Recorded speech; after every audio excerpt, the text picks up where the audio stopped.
Keluaran 25 ayat 31 terus 35 sampai 40. Terus isinya tuh sebagian besar adalah cara-cara membangun kemah suci.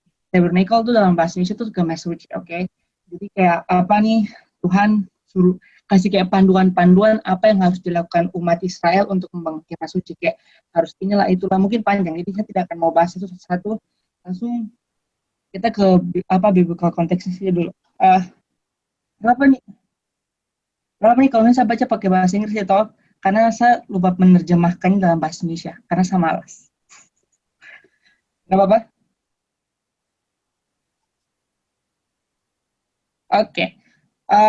Di biblical konteksnya itu dia bilang the book of Exodus focuses on God's presence as he delivers his people from slavery in Egypt. Through at the beginning, the covenant appears to be in shambles. With no sign of God's presence among his people, the book ends with the needs of his freed people. God continues to show his presence as he comes down on the mountains to give the people his law.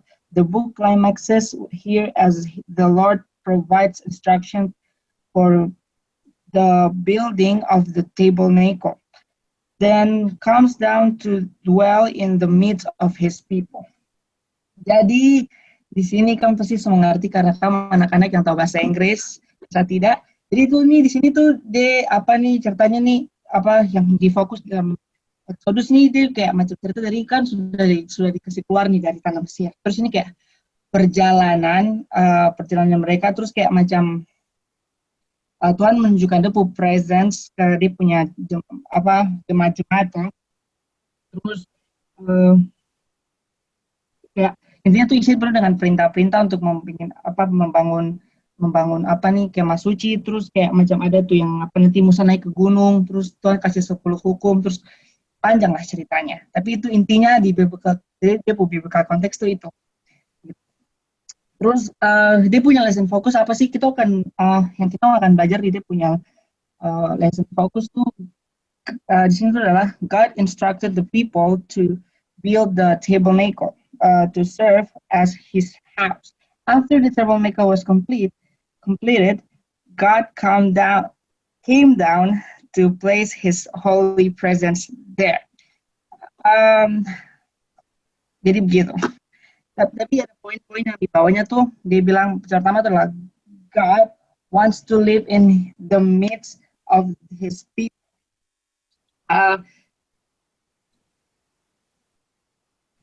Jadi di situ tuh kalau hal terjemahkan tuh dibilang situ Tuhan itu mau berada di tengah-tengah sesama orang pilihannya. Maksudnya situ Tuhan tuh mau menunjukkan bahwa dia tuh mau ada untuk dia orang-orang gitu, orang-orang pilihannya gitu. Kan pada saat itu orang-orang pilihannya orang Israel, betul? Jadi kayak Tuhan mau menunjukkan bahwa dia tuh ada dan hadir untuk umatnya di situ. Terus yang kedua adalah God provide instruction for suitable place for him to dwell with his people.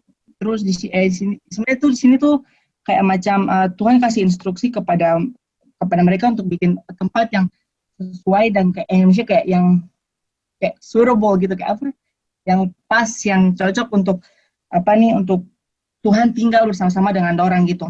Di sini tuh sama tekan poin di sini tuh adalah sebenarnya tuh Tuhan menunjukkan bahwa sebenarnya tuh kamu tuh harus takut akan Tuhan gitu loh, kayak macam tunduk akan perintah yang Tuhan kasih gitu. Kayak di sini kan Tuhan kasih instruksi toh, macam kayak Tuhan kasih instruksi ke orang-orang Israel untuk bikin kemah, dan mereka bikin karena mereka kayak macam mereka tuh kayak maksudnya mungkin kita waktu itu kan kalau bicara pasti kayak dong penuh dengan kayak macam kayak banyak bersungguh-sungguh. Cuma di sini mereka menunjukkan bahwa mereka juga mau tunduk, mau dengar, maksudnya gitu. Di sini sama tekankan sebenarnya fear of God gitunya gitu. Jadi gitu. Terus yang ketiga adalah God is worthy of our very best. Di sini tuh Tuhan layak untuk yang terbaik. Maksudnya di sini adalah He deserve more credit. Kalau misalnya kita lihat macam kayak ada satu film yang underrated, kita selalu bilang macam kayak this film deserve more credit. Maksudnya itu yang juga yang macam bilang ketentuan tuh deserve more credit, okay? Macam kayak kita tuh harus suka yang mana, cuman kayak Tuhan tuh harusnya kita menjadikan ini kayak fokus utama, kayak apa, jadi kayak kita punya pusat apa, jadi kayak kita punya tujuan hidup gitu loh, semua tuh untuk Tuhan gitu. Jadi ya Tuhan Tuhan layak untuk jadi yang terbaik buat kita gitu kayak. Jadi intinya poinnya begitu.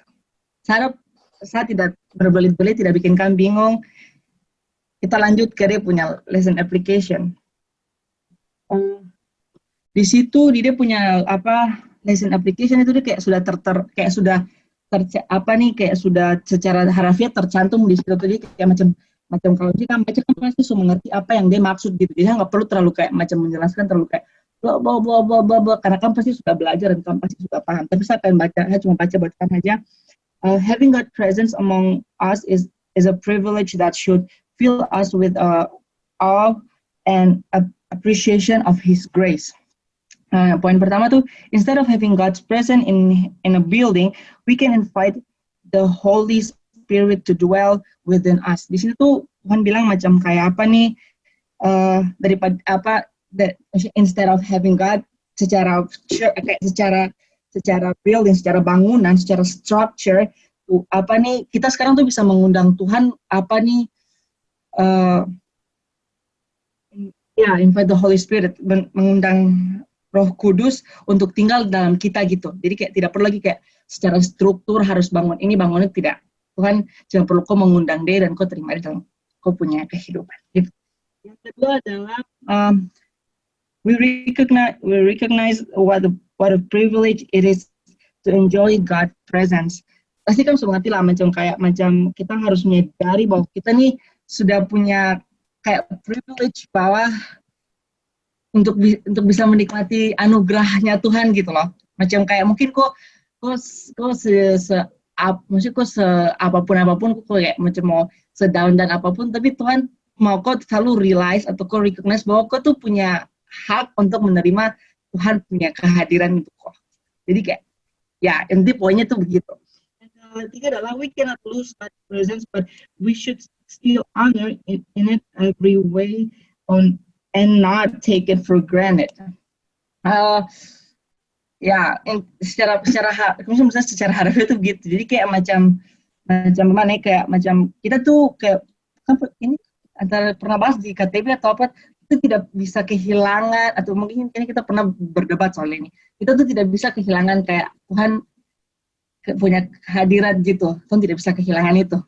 Kayak tapi yang kita perlukan adalah kita honor tuh apa kayak menghargai kayak menghormati dengan segala cara yang kita bisa lakukan gitu, tanpa kayak do not take it for granted gitu.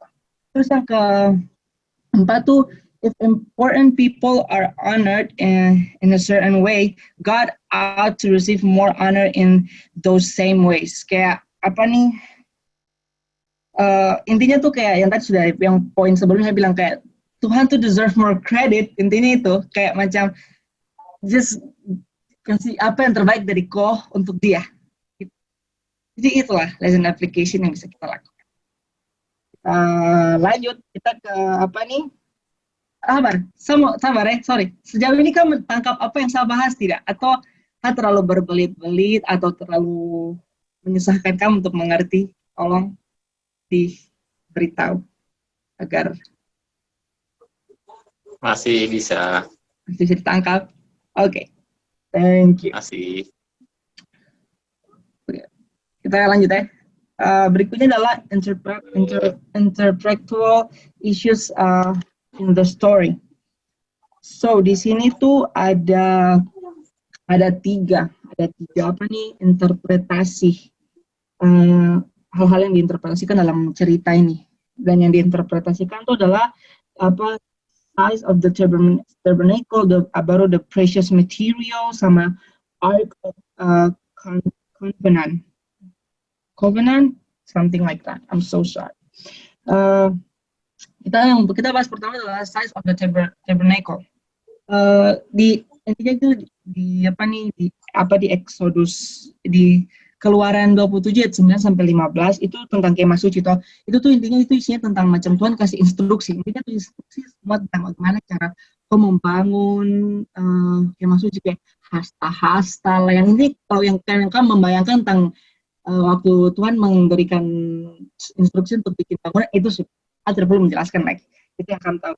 Terus di situ dia bilang bahwa we should observe that the courtyard was not big enough for large number of people together.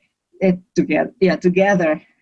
structure was not intended as a place for corporate worship. We can use the analogy of bank. Jadi kayak macam intinya tuh di sini tuh adalah kayak macam kemah suci ini dong tidak bikin tuh besar kayak macam gereja-gereja gitu. Sorry ya, tidak boleh bilang nominasi berdosa. Gereja-gereja yang gedung-gedung besar gitu, tidak gitu ya. Cuman, tidak boleh juga bicara gereja sebenarnya. Nanti bahan terakhir baru kita bahas itu. Kita pakai analogi bank. Di sini tuh di sini tuh people go there to conduct their business, not together. Bukan untuk duduk mau cerita-cerita, bukan duduk mau gosip-gosip. Intinya tuh itu kemah suci itu bukan dibuat untuk hal itu, bukan untuk berkumpulan, bukan untuk persekutuan. Maksudnya tidak salah ya, cuma macam pada saat itu tuh dia tujuan bukan untuk itu. Itu kayak macam ditujukan untuk hal yang lebih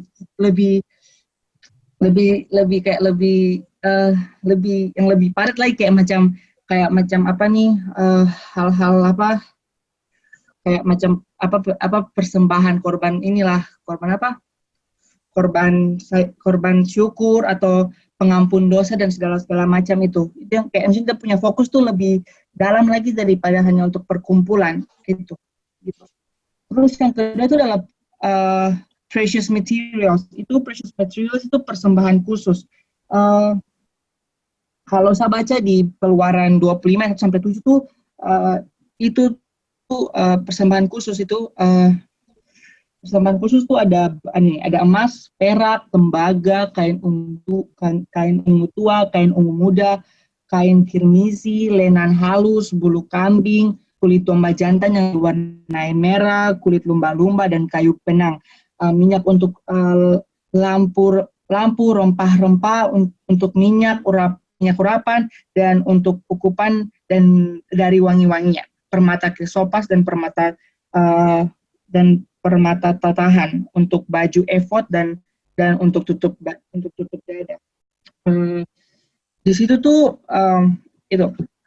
we may wonder why God required such expensive materials. The idea is that God ought to be given the very best. If human rules are honored by the use of such materials, God should be more honored. Jadi kayak macam di sini tuh kenapa Tuhan mau barang-barang yang mewah-mewah di sini? Maksudnya bukan berarti Tuhan di sini mau tunjukkan bahwa dia tuh kaya raya, dia sombong, tidak gitu sih, kayak gitu. Cuman macam kayak di sini tuh Tuhan mau kau tuh sebagai umat pilihannya tuh kau kasih yang terbaik buat kau punya Allah gitu loh. Itu yang Tuhan mau tunjukkan. Terus kayak macam ketika kau bisa kasih kau diri barang-barang yang mewah, yang kayak macam mungkin aja kalau kita kasih ke kehidupan sehari, kayak kau bisa kasih kau punya sepatu kayak mungkin sepatu Supreme atau mungkin sepatu Adidas, Nike or whatever is that, Puma. Kau kasih Tuhan yang lebih baik dari itu. Kau kasih yang lebih baik daripada sepatu Nike, kau kasih lebih baik dari sepatu Puma itu, kau kasih dari sepatu Supreme yang kau punya. Maksudnya itu Tuhan mau kayak macam you should be more honor than that. Kayak kasih yang terbaik buat Tuhan gitu. Itu intinya. Itu sebenarnya Tuhan mau tunjukkan. Macam kayak kau bisa treat kau diri, tapi kau juga harus treat Tuhan lebih dari itu. Gitu. Mengerti? Oke, kita ke berikutnya. Ark of the Covenant. Ark of the Covenant itu tabut perjanjian. Di Exodus 25 ayat 10 sampai 16 itu kalau tidak salah itu intinya tentang tabut perjanjian. Satu baca itu saya suka lagi. Intinya tuh kayak tabut perjanjian, terus penjelasan banyak ke bawah. Soalnya kayak nanti apa yang harus diisi ke bawah, tempatnya harus bagaimana. Jadi itu disusun, wow, luar biasa dan sangat-sangat detail. Dan saya tidak bisa menjelaskan karena terlalu panjang. The Ark was the most important sacred relic in Israel. Yeah. It was the footstool of the visible throne of a visible or invisible God, and set alone in the throne room, most holy place of the Lord. it was not to be prevented by being handled or even viewed except in particular circumstances. We do not know what became of it. So, okay.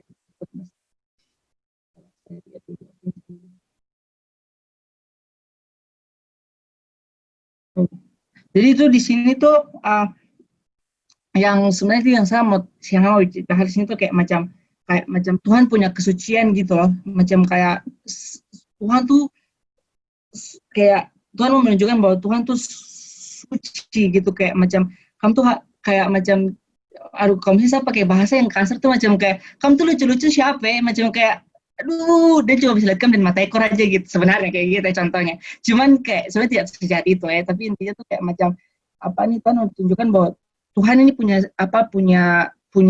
sesuatu yang lebih yang kayak bersih, suci gitu loh, kayak susah dijelaskan lah, intinya tuh kayak macam intinya tuh yang di sini tuh Tuhan mau bahas tentang dia punya kesucian gitu loh, kayak gitu. Ya, it's so hard to explain, tapi itu yang susah untuk itu ditunjukkan. So, ya, sejauh ini kamu mengerti kah tidak? Atau hanya membuang-buangkan waktu mendengar dan cuma geleng-geleng kepala? Kamu mengerti? Halo teman-teman. Kalau mengerti katakan amin. Menyesal. Masih oke. Amin, amin, amin, amin. Amin. Amin. Ya, terima kasih. Frank, Sarah, nggak kelihatan mukanya. Karen, Yusuf. Kameraku nggak ada, Pak. Lanjut, silakan. Kita lanjut ke background information. Kamu tahu, saya sebenarnya jujur, saya baca background information, saya tidak mengerti apa-apa. Karena itu benar-benar kayak macam, itu apa? Saya kayak macam, saya baca itu apa, Andre? Saya sendiri yang kayak tidak paham. Kan karena itu kayak barang-barang yang akan ada di dalam kemah suci. Dan memang banyak sekali itu, ada beberapa. Tapi saya akan bahas saja satu-satu aja. Satu. Tapi ada satu poin yang saya mau tekankan juga, tapi nanti bisa bahas. Oke. Okay, the background information. So, pertama adalah tabernacle design. Oke, desain tabernacle, desain, dimensi dan bahan kemah ikuti konversi terkenal dari dunia kuno. Selain itu, Queen Portable dikenal dari dunia kuno. Tuhan menggunakan ide-ide yang sudah dikenal untuk membangun kehadiran unik di antara umatnya. Yang kedua adalah kerub. Berbeda dengan bayi unlike the chubby weak invent of medieval art, the cherubim are mighty, fearsome, and composite creatures. They are often depicts, with the wings of an angel, the body of a lion, and the feet of an ox. I don't know what these ox are. Okay, though there are many different combinations, we should not liken cherubim to angels. Jadi kau tidak boleh menyamakan ini yang cherubim ini dengan angel karena beda. Who ultimately are messenger. Karena malaikat kan utusan gitu toh. Rather, we should recognize them as a guardian of a divine or royal presence. This is their function. As they flank the throne of God. Aduh, susah untuk menjelaskan. Tapi di situ tuh adalah kita seharusnya tidak menyamakan kerub dengan malaikat. Dan sebaliknya kita harus mengenali mereka sebagai penjaga kehadiran ilahi atau kerajaan. Ini adalah fungsi mereka untuk mengabdi tahta Tuhan. Saya juga sebenarnya mengaku bahwa tidak mengerti, karena juga berusaha untuk mengerti, tapi saya punya otak nih macam kayak tadi itu saya pikir macam kayak Andre itu apa, tapi nanti kita bahas sama-sama. Yang berikutnya adalah altar untuk pengorbanan, altar of sacrifice. Altar ini berada di halaman tempat orang bisa mendekatinya dengan pengorbanan mereka. Pengorbanan itu bermacam-macam. Beberapa pejabat berbagai beberapa menjabat sebagai hadiah, terima kasih dan termasuk makan bersama. Sementara yang lain disajikan untuk memelihara kesucian kemah suci dan memberi pengampunan dosa. Jadi yang kalau pengen tahu tentang apa nih altar of sacrifice itu deh, kan tahu tuh kayak tempat untuk kayak orang kasih ucapan syukur, atau mungkin untuk kemah suci itu, atau mungkin untuk penghapusan dosa, something like that. Jadi kayak intinya tuh itu kayak itulah intinya. Terus adalah berikutnya itu adalah in his altar. Itu adalah altar dupa. Kalau tidak salah ya, kalau misalnya saya salah tolong dibenarkan. Altar dupa jauh lebih kecil dari altar untuk pengorbanan dan terletak di ruang luar tempat di depan kerudung itu menutup tempat Maha Kudus. Dupa dibakar untuk memberikan aroma yang menyenangkan dan untuk memberikan asap untuk menutupi kehadiran ilahi. Jadi ini tuh digunakan kayak tempat pembakaran kalau tidak salah, untuk kayak memberi kayak korban syukur yang terbaik lah untuk Tuhan gitu, kayak bakaran aroma. Something kalau kan baca Exodus, saya lupa dia pernah tuh kayak macam ada aroma, dong bahas dia di Exodus dong ada bahas kayak tentang aroma-aroma yang terbaik buat Allah gitu-gitu semacam itu. Tapi panjang nanti kalau dibahas, jadi langsung lanjut saja. Terus berikutnya adalah bread of the presence, roti kehadiran. Roti itu disimpan di ruang luar yang tabernacle sebagai simbol penyediaan Tuhan bagi umatnya, sebagai lawan dari adalah umum di bagian dunia kuno lainnya, di mana orang-orang menyediakan makanan Tuhan mereka. Di situ kayak intinya kayak tempat kasih roti gitu loh. Saya juga agak susah untuk menjelaskan ini karena juga tidak mengerti cara kerjanya.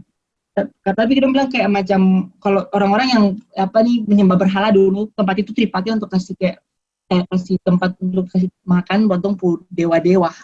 Kalau tidak salah cara kerjanya tuh begitu ya. Cuman saya juga tidak mengerti karena harus bilang dari awal, saya baca ini juga tidak mengerti kenapa bisa begitu. Tapi dari semua poin-poin ini tuh sebenarnya kalau mau bahasnya harusnya kita baca atau bahas tentang struktur kemah. Cuman kantor tadi harus bilang bahwa saya malas tadi bikin PPT jadi saya tidak bikin. Tapi ada satu poin yang saya mau tekankan di situ tuh adalah kayak macam God using familiar ideas to establish His unique presence among His people. Nggak tahu waktu dengar kata-kata itu saya kayak macam rasa macam kayak itu terjadi loh teman-teman. Kayak macam Tuhan tuh dia berusaha untuk menggunakan hal-hal yang familiar di kita punya kehidupan ini. Kayak macam kalau kita ambil contoh saat ini, Tuhan pakai macam internet untuk bisa kayak anak-anak muda atau hamba-hamba Tuhan pakai untuk pelayanan. Macam kayak Tuhan pakai hal-hal di sekitar kita. Tuhan pakai kita keluarga untuk bisa memberikan firman Tuhan. Tuhan pakai persekutuan di sekitar kita. Persekutuan yang kita ada bikin sekarang gitu. Ini kayak macam hal-hal yang familiar ideas untuk bisa kita yang unik yang Tuhan pakai untuk bisa kita yang bisa kita pakai sebagai anak-anak Tuhan gitu. Itu sih sebenarnya poin yang sama. Makanya karena waktu saya baca itu saya kayak macam it was interesting though. Oke, kita lanjut. Tapi sejauh ini teman-teman, sorry, and so far catch with me or not? So far so good. So far so good. Oke. Yang lain jangan diam-diam, aku kan tidak tahu apa-apa.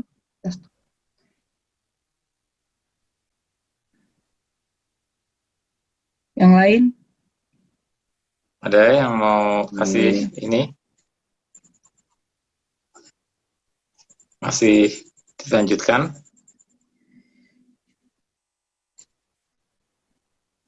Ayo, Andrew. Oke. Di sini tuh ada mistake to avoid. Oke, saya akan baca. The tabernacle and later the temple was very different from today's churches. A church is a building in which people gather regularly for worship. Though, of course, technically, the church is people, not a building. kita sudah tahu ya bahwa gereja itu orang, bukan bangunannya. Apa nih ya? Jadi apa nih? Kemah suci itu beda jauh sekali dari gereja. Karena apa? Destinasi itu gereja tuh di tempat dijadikan bukan dijadikan, memang gereja tuh gunanya untuk mengumpulkan orang-orang yang itu gitu lah, orang-orang yang mau memuji dan memuliakan Tuhan. The tabernacle and temple both provide a dwelling for God. Today, God does not live in a structure; He lives in His people. Therefore, there is no longer a structure that we can compare to the tabernacle or temple. Gitu. Intinya di sini adalah kayak dulu tuh kemah suci itu digunakan untuk tempat tinggalnya Allah, maksudnya tempat untuk tinggal berada di situ. Dan untuk saat ini dan sekarang Tuhan tidak bekerja seperti kemah suci. Tuhan tidak suruh kami untuk membangun bangunan itu hanya untuk kami tempat berkumpul, bukan tempat Tuhan tinggal lagi di situ. Jadi Tuhan sekarang tuh tinggal dengan utusannya itu adalah Holy Spirit untuk datang dengan kami. Yang perlu kami lakukan adalah tadi invite Him, okay? We can compare to the this difference would be made clear to student, dan itu harus dibuat clear ke anak-anak. Jadi itu berbeda teman-teman. Itu it would be entirely misleading and inappropriate to substitute church for tabernacle. Sometimes the detail of the tabernacle is explained in symbolic term for foreshadowing Christ, though there are occasionally references connecting to tabernacle and Christ. See Hebrews 9. There is nothing that is all encompassing, nor is there a point-by-point comparison. Therefore, any connection are mere speculation. Jadi di sini tuh intinya adalah kayak macam nanti kalau misalnya kayak apa nih? Saya menurut saya sih yang saya bacain semacam kayak pada akhirnya tuh kalau misalnya tuh akan bahas-bahas ini tuh akan berujung kepada perdebatan yang kayak ya tidak akan ada habisnya gitu lah. Kamu ngerti tuh maksudnya saat perdebatan yang tidak akan ada habisnya kayak gitu loh. Dan pada akhirnya tuh akan berujung hanya coba dalam tanda kutip jadi spekulasi aja gitu loh. Jadi kayak sudah ngambang aja gitu, nggak ada jawabannya. Nggak ada jawabannya. Di sini tuh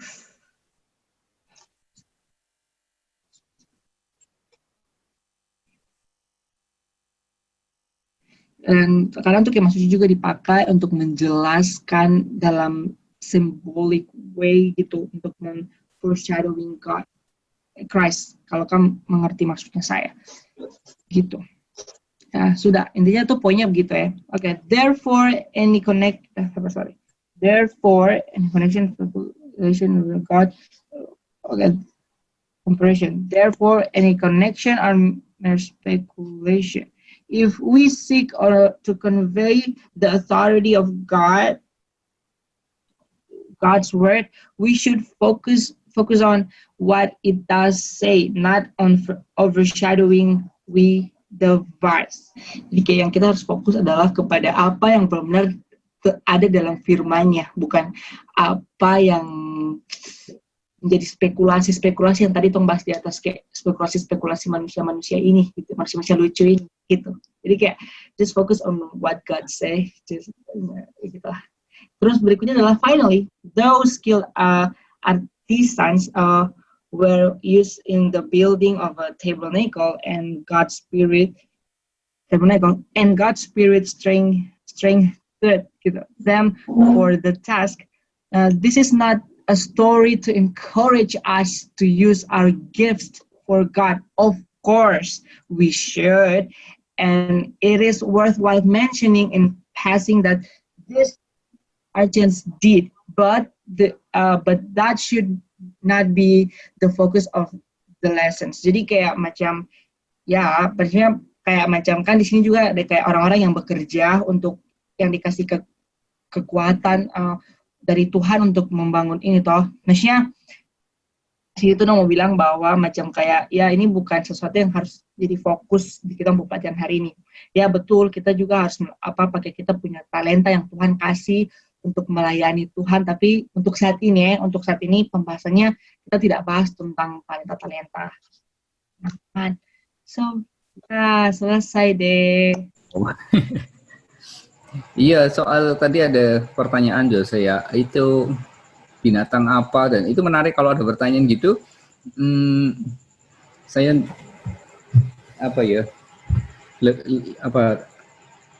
kalian tertarik untuk menyelidiki sendiri nggak? Coba cari, bisa nggak caranya nyari? Ya internet ada zaman sekarang ya. Nanti saya mungkin kasih informasi aja ya, karena saya kebetulan pernah belajar tentang itu, mencoba menyelidiki sendiri.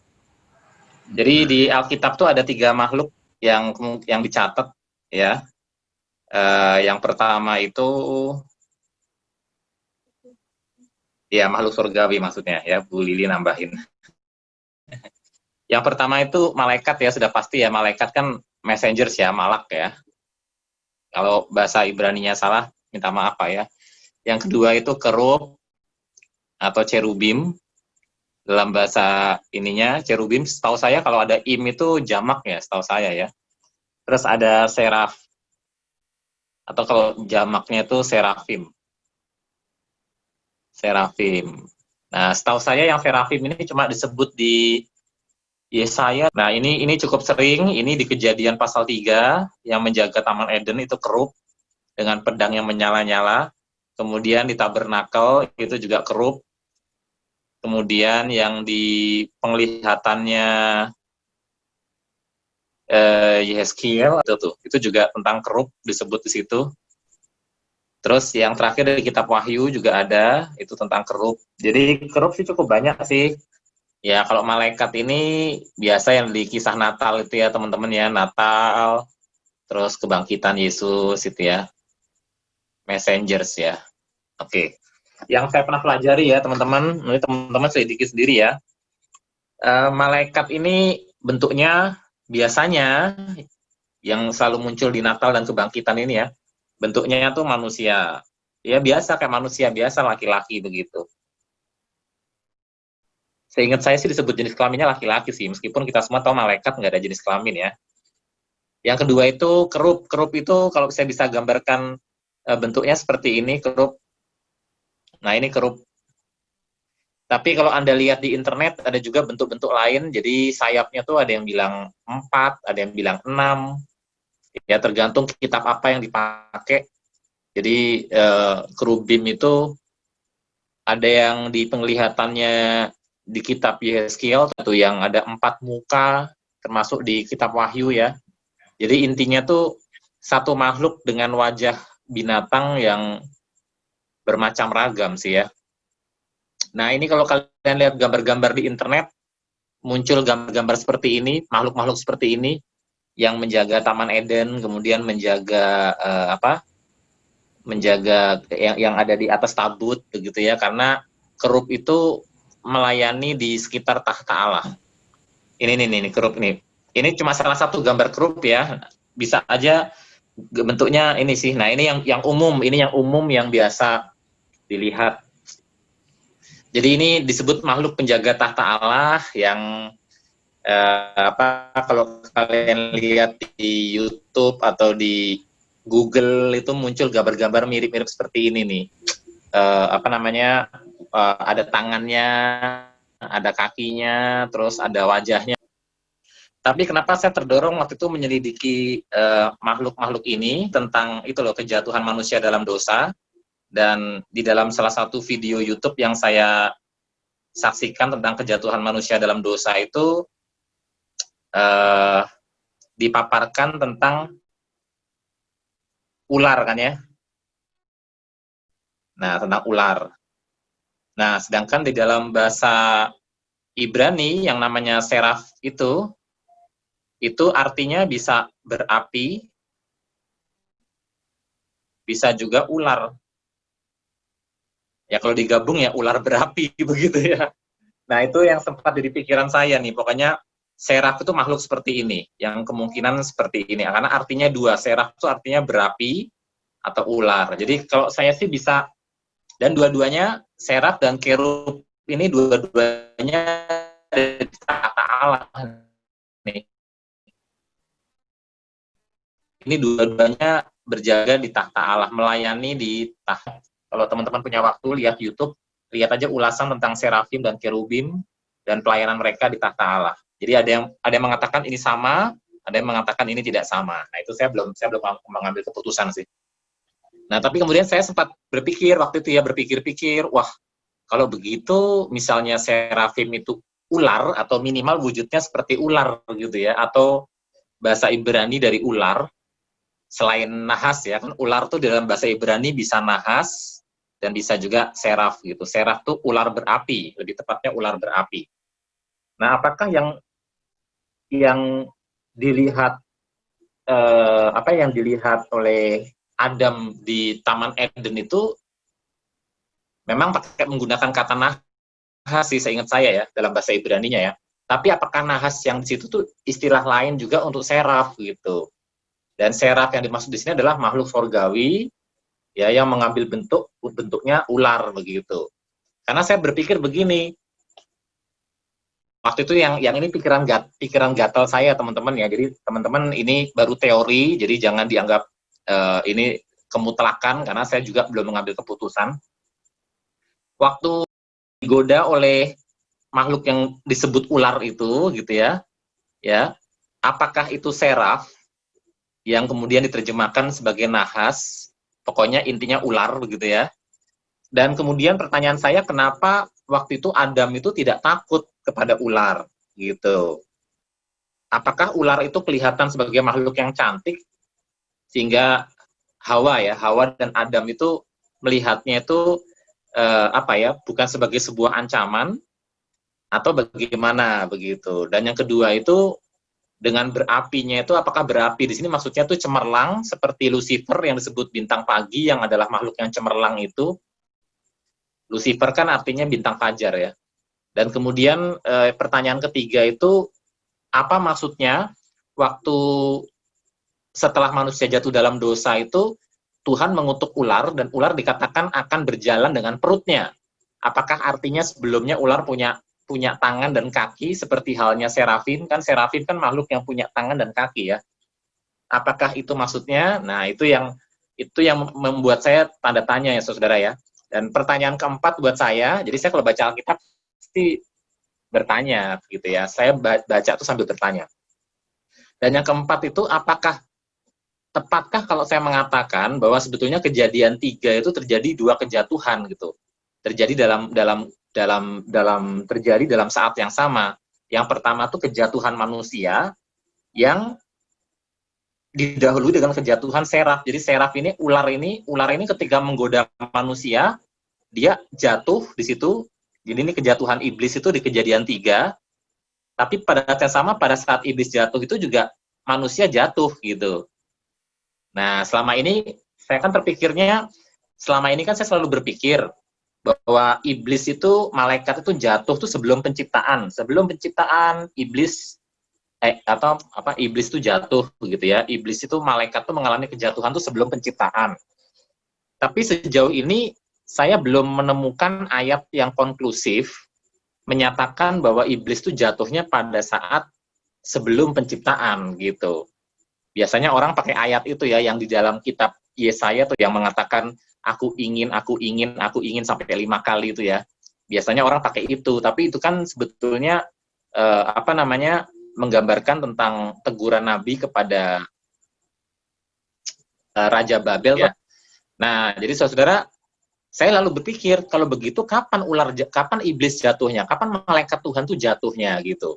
Mungkin nggak sih kejadian 3 itu kejatuhan iblis terjadi di situ, iblis jatuh, malaikat Tuhan tuh jatuh pada saat dia menggoda Adam.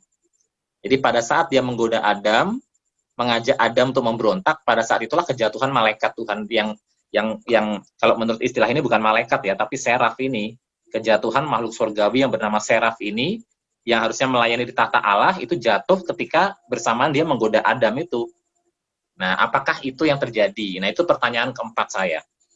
Nah, silakan teman-teman pikir-pikir sendiri. Kalau besok-besok mau bikin penelitian tentang ini, silakan. Siapa tahu teman-teman besok-besok tertarik untuk mengkaitkan antara kerub, seraf, apakah seraf sama dengan nahas yang dalam Kejadian 3, apakah Kejadian 3 itu kejatuhan malaikat Tuhan terjadi di situ, bersama dengan ketika dia menggoda manusia, dan manusia pun ikut jatuh, ataukah kejatuhan itu terjadi sebelum penciptaan? Kalau sebelum penciptaan, ayatnya di mana? Begitu.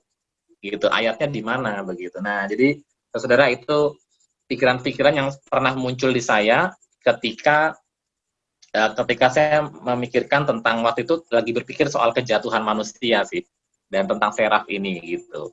Nah, cuma sejauh ini kalau seandainya benar nih, seandainya benar bahwa ternyata serafim ini yang dimaksud adalah makhluk surgawi yang harusnya melayani Allah kemudian jatuh ketika dia menggoda Adam. Jadi Kejadian pasal 3 itu seandainya benar Kejadian pasal 3 itu menceritakan bukan hanya kejatuhan manusia, tapi kejatuhan malaikat pada saat yang sama. Nah, sejauh ini sih saya belum menemukan ayat Alkitab lain yang melawan hal itu gitu. Maksudnya belum sampai saat ini dengan pengetahuan saya yang terbatas, saya belum menemukan ada hal yang bertentangan dengan bagian firman Tuhan yang lain. Jadi apakah mungkin Kejadian 3 itu kejatuhan seraf atau malaikat, atau kita menyebutnya malaikat yang baik ya, tadinya malaikat yang baik terus jatuh gitu ya, kejatuhannya Lucifer.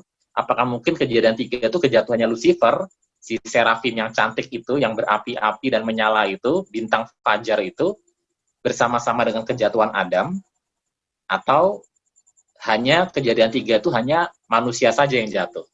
Nah, itu pertanyaan untuk teman-teman, mungkin besok-besok mau bikin paper ya, siapa tahu bisa dapat nilai A+ lah dari situ ya. Nah, itu yang sempat terpikir sama saya. Jadi itu hanya wawasan saja, teman-teman, sedikit melenceng dari topik. Intinya sih antara kerub dan seraf itu bisa sama, bisa beda, tergantung Anda percaya yang mana ya dari tafsiran orang-orang itu. Tapi memang seperti yang dikatakan oleh bacaan kita hari ini, itu bukan malaikat, tapi sebangsa malaikat. Jadi sebangsa makhluk surgawi, tapi bukan malaikat dalam bayangan yang kita bayangkan selama ini. Nah, lebih seperti ini. Saya sudah nggak munculkan gambarnya lagi ya. Saya sudah nggak share screen lagi. Nah, kira-kira gitu sih teman-teman. Jadi saya kasih bahan ini ya, bahan untuk paper ya, lumayan ya teman-teman ya. Yang studi PL, tuh saya kasih kerjaan tuh. Yang menarik lagi, nah ini kan saya sih mau mengajak teman-teman kalau baca Alkitab tuh juga jadi coba bertanya-bertanya gitu ya. Menarik lagi, kalau kerub kan bentuknya seperti itu tadi ya, makhluk-makhluk surgawi yang seperti binatang tadi itu ya. Nah, saya jadi ingat bahwa kota Babel, Babilonia itu ya, kota Babel, kota yang dibangun Nebukadnezar, kan tembok-temboknya itu dipenuhi dengan gambar-gambar kerub. Gambar-gambar makhluk-makhluk seperti itu ya, gambar-gambar makhluk surgawi, bentuk kerbau, bentuk singa bersayap begitu. Nah, singa bersayap itu kan gambar-gambar kerub. Kalau teman-teman lihat di Google ya, cari gambar tembok-tembok negara Babilonia itu kan gambar-gambar kerub temboknya. Nah, terus saya baru ingat, oh iya, Babel kan artinya pintu gerbang surga. Jadi Babel itu artinya pintu gerbang surga. Nah, mungkin itu sebabnya si raja-raja Babel itu menganggap diri mereka itu begitu tingginya, dan kemudian mereka itu menganggap negerinya itu negeri langit gitu ya, kayak orang Tionghoa kan menganggap negerinya negara langit kan, orang Tionghoa kan. Nah, kemudian digambarkanlah di tembok-temboknya itu kerub-kerub, gambar-gambar kerbau, binatang-binatang sebangsa kerub itu, yang kita baca di kitab Wahyu itu. Nah, kayak gitu-gitu sih, saya sempat terpikir ya, apakah mungkin ya, itu sebabnya tembok-tembok Babel itu diukir dengan gambar-gambar kerub. Nah, itu yang sempat saya terpikir juga. Ya. Nah, tapi intinya gambar kerub bentuknya kayak gitu tadi. Jadi kerub itu beda dengan bayangan malaikat yang kita bayangkan punya sayap apa begitu. Justru malaikat itu yang saya tahu ya nggak punya sayap. Malaikat tuh bentuknya kayak orang, kayak kita gini, kayak orang, kayak laki-laki yang menemui yang menemui Maria, yang menemui siapa tuh wanita ketika di makam Yesus yang baru bangkit gitu-gitu. Bentuknya kayak laki-laki, tidak dicatat punya sayap gitu, malaikat itu.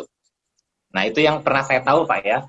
Nah, tapi nanti kalau teman-teman menyelidiki sendiri dan bisa memberikan informasi baru, nah saya senang dengarnya. Karena itu yang sejauh ini pernah saya coba cari tahu. Gitu. Sementara saya baca Alkitab. Tadi juga sempat disinggung di dalam bacaan itu, tadi sempat juga disinggung tentang bacaan itu ya, dalam bacaan itu sempat disinggung bahwa kerup itu bukan seperti apa Pak, tadi dia gambarkan, Andre, kamu baca tadi bukan seperti makhluk cabi di abad pertengahan ya.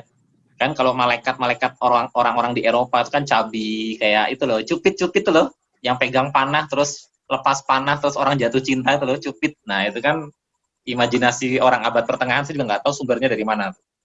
Tiba-tiba muncul kayak bayi-bayi cabi itu loh, bayi-bayi imut yang terbang ke sana kemari, ya itu lebih jauh lagi dari gambaran Alkitab itu.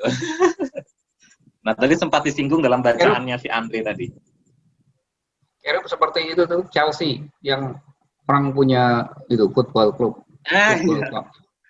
Iya itu dia. Betul Pak. Chelsea. Betul Chelsea.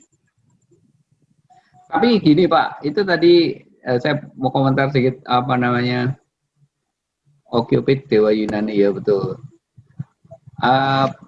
Kalau itu kejatuhan setan dan waktu seraf itu datang, kalau itu benar seraf, ular itu datang. Tapi ular itu omongannya udah omongan bukan kebenaran ya. Waktu ular itu datang ke Adam, jadi maksudnya itu bukan kejatuhan, itu sudah jatuh. Ngomongnya sudah ngawur itu, bukan hal yang benar. Oh iya. Gitu. Berarti mungkin sudah jatuh sebelumnya karena itu evidence dari apa yang dibicarakan itu adalah tipu. Bapak segala tipu, ular, dan ya saya ingat waktu kita belajar, kami belajar Wahyu, eksegesis Wahyu waktu itu ular, dosenku refer ke situ, ke ular di Wahyu itu kan menggambarkan iblis. Jadi iblis itu muncul di kejadian, jadi maksudnya disamakan dengan yang itu tafsirannya. Tapi ya ular itu Pak ya. Tapi menarik ya, menarik. Maksudnya Pak saya sih setuju juga sih Pak. Saya juga setuju bisa aja tuh jatuh duluan. Tapi maksudnya duluannya itu berapa lama? Apakah 1 jam lalu jatuh terus tiba-tiba dia dapat ide ikut ngobrol? Maksud saya begitu Pak. Jatuh sebelum itu berapa lama begitu? Dalam perjalanan ke. Iya. Memang sedikit sekali apa namanya itu nggak penting sih. Teman-teman itu. Ya. Betul. Jadi itu bukan sesuatu yang signifikan sebenarnya. Ya kalau yang soal kemah suci ini kan tadi poinnya yang saya tangkap ya dari si penulis si Walton ini, poinnya intinya bicara soal kehadiran Tuhan di tengah-tengah umatnya sebagai sebuah kehormatan. Jadi, itu yang kalau saya coba garis bawahi dalam satu kalimat sih, intinya adalah sebuah kehormatan ketika Tuhan mau hadir di tengah-tengah umatnya, dalam wujud tabernakel. Nah itu yang saya garis bawahi. Tapi mungkin teman-teman bisa mencoba memikirkan aplikasinya atau hal-hal poin-poin yang bisa ditekankan lainnya, silahkan sih. Ya tadi tidak tahu sama-sama Yusuf. Sudah disebut atau belum bahwa kemah suci tabernakel itu beda banget ya, bait Allah itu ya, beda banget dengan gereja. Tadi ada yang dijelaskan, Andre mungkin sudah jelaskan ya. Gereja beda dengan bait suci. Bedanya di mana? Mungkin tempat persekutuan gitu kan. Karena kayak tadi Andre kan ada ngomong tentang bukan tempat untuk kayak nongkrong. Kan Tuhan kan sudah tinggal di kehidupan masih tiap-tiap anaknya atau jadi dia tidak perlu kayak kemah suci lagi untuk tinggal karena dia sudah tinggal di dalam tiap-tiap umatnya. Itu salah. Kan kayak yang Paulus bilang itu, your body is a temple of God. Jadi nggak perlu lagi. Kan gereja umatnya, bukan bangunannya. Tadi itu ada di kita ya. Iya, kalau begitu, Bangunan Berarti gereja itu sama dengan bait suci. Beda. enggak. Bedanya di mana? Apa nih? Cara kerjanya sama kayak tujuannya nggak sih? Atau karena kan kalau tujuannya dulu waktu kemah suci kan untuk penghapusan dosa, banyak sekali tujuannya. Kalau sekarang kan gerejanya hanya difokuskan untuk tempat persekutuan anak-anak Allah atau untuk orang-orang umat-umatnya gitu maksudnya. Itu mungkin gereja itu Karena kan tidak mungkin tuh mau bunuh-bunuh domba lagi depan di altar gereja, tidak mungkin toh. Kan jadinya lucu sekali gitu. Fungsinya aja sudah beda sekali. Jadi kayak ya sudah beda zaman. Atau bukan beda zaman, maksudnya sudah beda cara kerjanya. mungkin yang di altar itu kayak itu kan kayak khusus, itu ada tempat suci sekali, itu tempatnya Tuhan itu datang supaya bisa berhubung dengan manusia. Ya kan kalau kan setelah Tuhan mati, Tuhan Yesus datang mati gini, semua kita kan sudah ada berhubungan dengan Tuhan di hati. Tuhan udah tinggal di hati. Itu tempat spesialnya di hati kita. Jadi kita bisa, jadi ada Roh Kudus. Tapi mungkin kalau gereja itu kan nggak disinggung sama sekali tentang gereja tuh sampai Perjanjian Baru. Ya mungkin gereja itu setelah itu mungkin tempat untuk berkumpul, untuk memuliakan Tuhan, untuk nyanyi bersama, untuk bertumbuh. Jadi kayak lebih bersosial kah? Tambah lagi, hati nggak tahu kita yang Om Yusuf pernah jelaskan soal yang macam waktu Tuhan Yesus disalibkan terus ada intinya tiba-tiba waktu apa gitu gempa kan terus langsung dia punya itu apa itu rubuh gitu baru langsung kayak jadi tembok pemisah itu tidak ada. Saya ingat itu cuma mau mention, cuma mau jadi tambahan aja.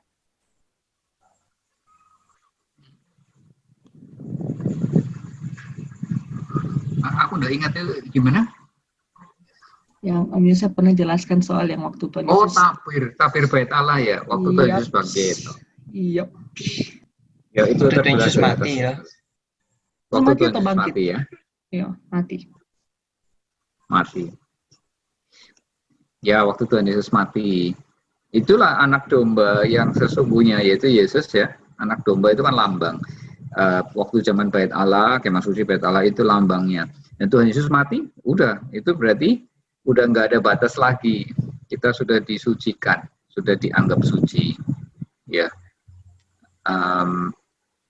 Jadi nggak pakai lagi itu bait Allah sebetulnya. Karena udah dibayar lunas. Dan yang menariknya lagi, Tuhan bilang ya kamu itu bait suci, itu Korintus ya. Kamu ya. Jadi bait suci itu kita. Terus Tuhan Yesus datang, dia bilang, aku tinggal di antara kamu, kerajaan Allah itu ada di antara kamu, begitu loh. Nah, ini kan luar biasa sekali. Sebetulnya siapa yang inisiatif dari mana mulai ada gedung gereja itu. Dan ya itu sama sekali bukan, tidak ada gambaran, tidak ada hubungannya dengan bait Allah. Itu tempat untuk bersekutu, di mana ya tubuh Kristus sekarang anunya lain sekali. Tujuannya tubuh Kristus untuk menyembah Tuhan sama-sama, untuk melayani bersama-sama, melayani dunia ya. Kepalanya Yesus sendiri. Jadi building itu bukan kebutuhan atau bukan utamanya. Kalau zaman dulu building itu utama, waktu zamannya Israel harus ada, di mana di situ simbol kehadiran Tuhan di antara umatnya harus ada. Tapi Tuhan hadir itu bukan lambangnya di gereja, bukan. Itu salah satu saja. Tapi hadir itu di hidup kita. Bait suci itu keseluruhan alam ini kalau begitu, karena sudah tidak ada batas lagi. Tuhan hadir di mana-mana ya. Khususnya kerajaan Allah itu hadir di antara kamu orang-orang yang percaya. Itu sih pemahaman saya yang waktu kita belajar tentang kemah suci, ya pikiran kita sering kali itu gambarannya gereja, tapi bukan gereja.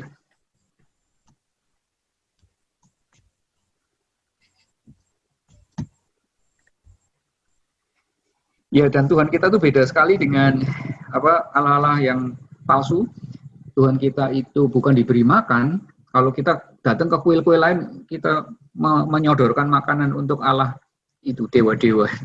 Tapi di dalam bait suci itu beda sekali. Itu bukti bahwa Tuhan memelihara dan memberi makan, kita yang menyembah. Ya.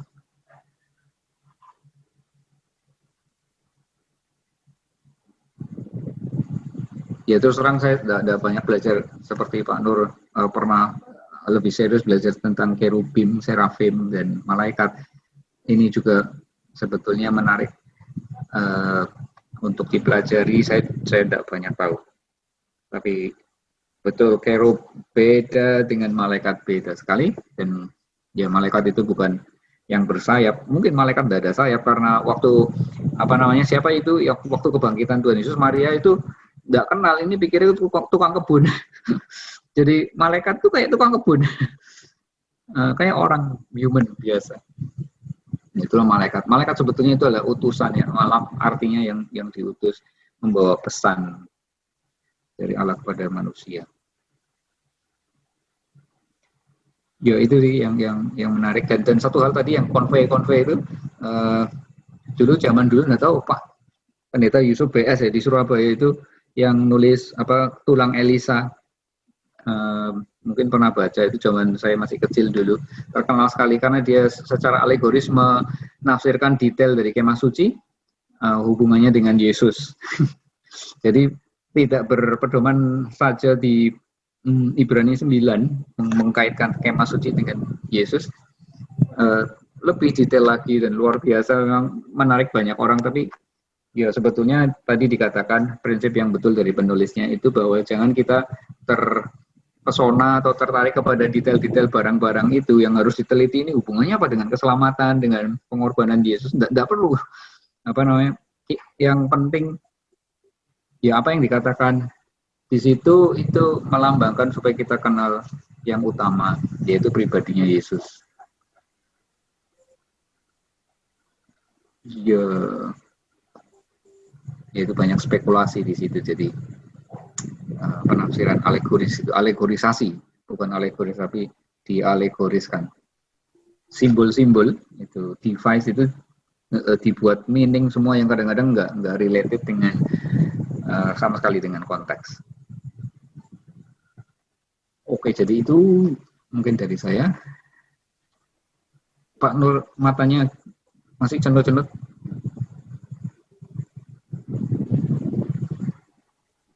Enggak ya? Oke, free sekarang. Ya aplikasinya untuk kita. Ya tahu nih Pak, tiba-tiba semoga bukan migrain ya. Kalau migrain berarti ini pertama kali dalam sejarah nih. Semoga enggak migrain. Ya. Oke. Mudah-mudahan cepat kembali sehat. Ya untuk saya sih kembali diingatkan lagi ini soal kehadiran Tuhan di hidup kita. Kita sendiri adalah bait Allah, kita bersama-sama juga, bersama adalah tubuh Kristus sendiri. Tuhan hadir di tengah-tengah kita, tidak ada batas lagi dimanapun Tuhan ada. Ke gereja untuk apa?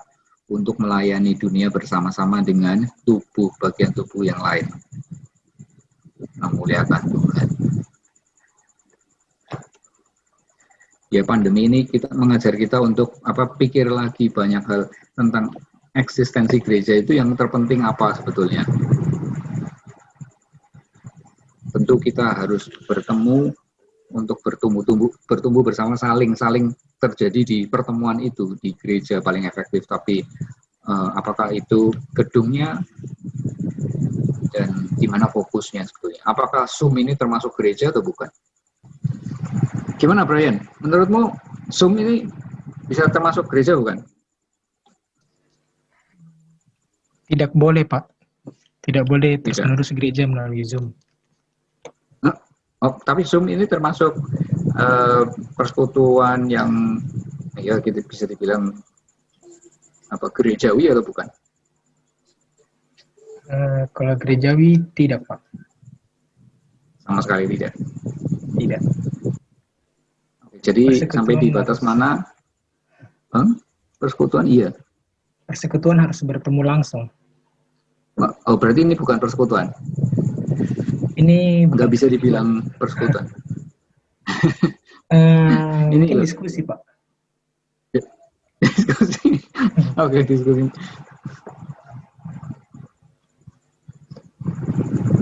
Church online atau online church.